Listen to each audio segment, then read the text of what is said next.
పాలన అయితే బాగుంది.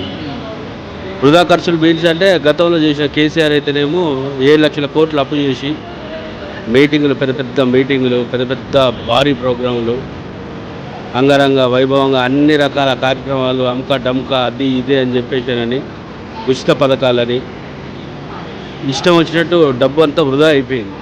ఇప్పుడు గవర్నమెంట్ దగ్గర బడ్జెట్ లేదు. అది యావత్తు తెలంగాణ ప్రజలందరికీ తెలుసది. డబ్బులు ఏమైపోయింది, ఎందుకు చేయట్లేదు అని చెప్పేసి అంతా వారి దగ్గర లేదు, బడ్జెట్ లేదు. రాష్ట్రం దగ్గర బడ్జెట్ లేదు. ఫస్ట్ 7,00,000 కోట్లు అప్పు అయిపోయేసరికల్లా ఏదైనా చేద్దామన్నా కూడా లేవు. కాబట్టి రేవంత్ రెడ్డి గారు వాస్తవంగా చెప్పాలంటే ప్రోగ్రాలు అన్నీ తక్కువ చేసుకుంటారు.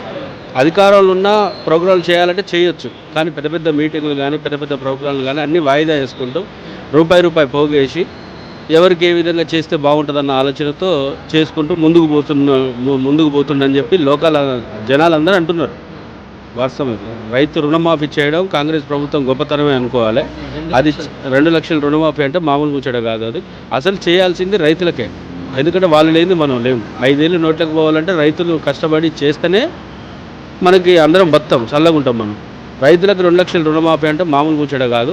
అది గతంలో కేసీఆర్ చెప్పిండు, అది చేయలేకపోయిండు. రుణమాఫీ పూర్తిగా చేయలేకపోయిండు. ఈయన చెప్పి 2 లక్షల రుణమాఫీ చేస్తారని పూర్తిగా చేసి పడేసిండు.